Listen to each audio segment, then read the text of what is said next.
Carlos, 2 days ago, I spoke to Coach Minner and asked him a few things about you. One thing that he mentioned was the pyramid. Describe the pyramid to me and what it means to you. The pyramid is the base of our culture that we're building here at Campbell University on our football team. It's just things that we want to become as a team, but we first have to become this individually. It starts with our cornerstones, industriousness, and enthusiasm, and it builds all the way up. And it starts with one team, one heartbeat, team discipline, mental toughness, and mainly do your job to reach the pinnacle, which is our competitive greatness. For football, the season essentially starts for you guys around January, maybe towards the end of December, but generally around January.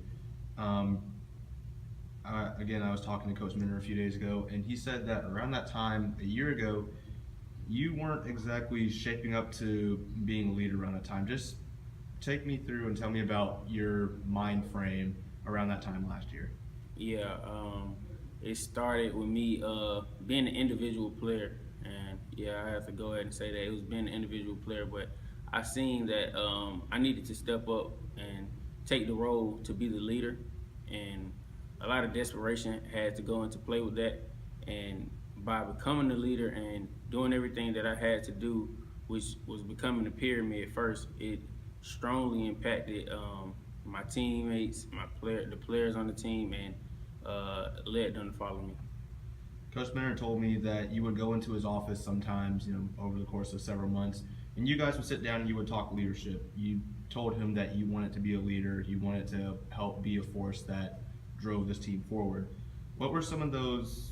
What were some of the specifics in some of those conversations? Basically, just picking each other's mind.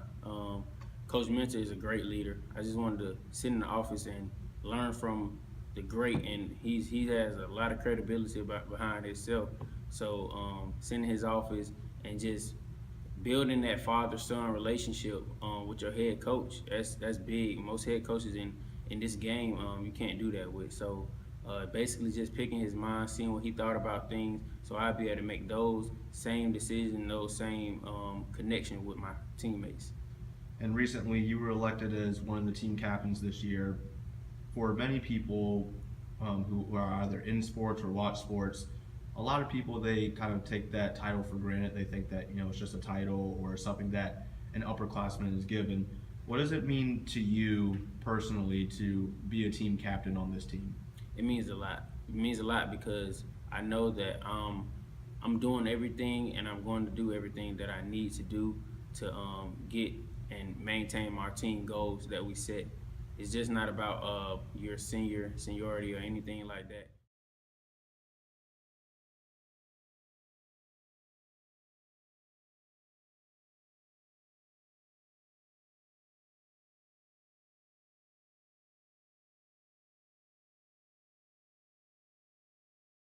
Now, I think it's safe to assume that you're a role model, whether it's to upperclassmen, fans, whoever it is, you're probably a role model to somebody. There's an old saying that, behind every great man, there's a great woman. And even though I'm not specifically referencing to a woman, there's probably somebody behind you who you look up to. Who is that somebody? Who is your role model? Honestly, it would have to be Coach Mentor. The per he was the first person to actually make me see things the way that I do see them now, and actually reach deep into me and train me and to everything that I know now. So it had to be Coach Mentor. And I asked Coach Minner about this, so I have to ask you too. I heard through the grapevine that one of the ways that you get ready and prepare yourself is that you listen to Michael Jackson. Why? And he told me some of the logic and the reasoning behind that, but how and why does that work for you? Michael Jackson, he's the master. He's the master of music. It's just when I game prep and get ready for the game, I turn on Michael Jackson. His enthusiastic songs, it just get me in a good mood, get me enthused for the day, and that's just the day to wake up. It brings positivity all throughout your day. So Now, I was asking Coach Minner. He said that for him, there wasn't exactly a specific song. It was just like a playlist for you. Is there a specific song or a certain go-to song? For me, it's just I go to Pandora and I actually type in Michael Jackson or either Jackson 5 radio, and just every song from that era, like the tone of it, to me, it gets me in a good mood. And then when I hear one that I actually know, because I wasn't back then, but like when I hear one I actually know, it really boosts my energy. So yeah.